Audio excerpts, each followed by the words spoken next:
بسم اللہ الرحمن الرحیم۔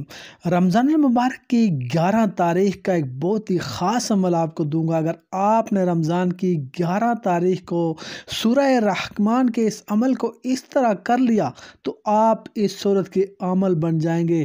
پھر سارا سال جب بھی کوئی حاجت ہو، کوئی پریشانی ہو، کوئی بیماری ہو تو اس صورت کو پڑھ لیں، انشاءاللہ تعالی اللہ تعالیٰ آپ کی اس حاجت کو پوری کرے گا، آپ کی بیماری اور پریشانی کو اللہ تعالیٰ دور فرمائے گا۔ سورۃ الرحمن کو عروس القرآن یعنی قرآن کی دلہن کہا جاتا ہے۔ تو سن کر مومنین کے دل میں نور پیدا ہوتا ہے، دل میں ایک مسرت اور خوشی ملتی ہے۔ اس کے الفاظ ہی اتنے خوبصورت ہیں۔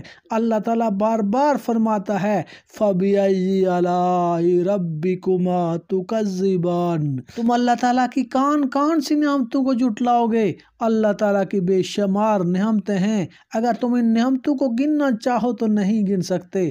اللہ تعالیٰ کی نعمتوں کا شکر ادا نہیں کر سکتے۔ ہمیں ہر وقت اللہ تعالیٰ کا شکر ادا کرنا چاہیے۔ سورہ رحمان کو 11 تاریخ کو پڑھ لے گا، اللہ تعالیٰ اسے اپنے شکر گزار بندوں میں شامل فرمائے گا اور اس کی نعمتوں میں اضافہ فرمائے گا، اسے ترقی، عزت، دولت، شہرت و مرتبہ عطا فرمائے گا، اور اس کا عمل بن کر جب بھی حاجت، ضرورت، پریشانی یا بیماری ہو تو وہ اس کو جب بھی اس کے بعد پڑھے گا تو اللہ تعالیٰ اس کی اس ضرورت کو پورا فرمائے گا، پریشانی اور اس کی بیماری کو اللہ تعالیٰ دور فرمائے گا۔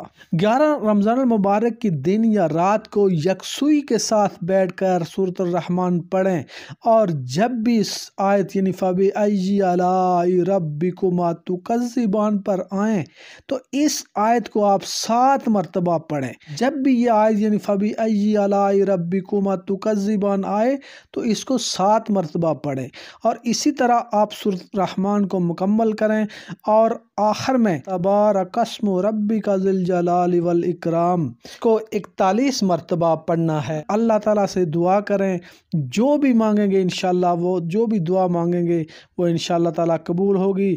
اللہ تعالیٰ آپ کو اس صورت کا عمل بھی بنائے گا، اور جو بھی حاجت ہوگی وہ پوری ہوگی، اور اللہ تعالیٰ آپ کو عزت، دولت، شہرت و مرتبہ عطا فرمائے گا، اور آپ کی نعمتوں میں اللہ تعالیٰ اضافہ فرمائے گا، اور اللہ تعالیٰ آپ کو اپنے شکر گزار بندوں میں شامل فرمائے گا۔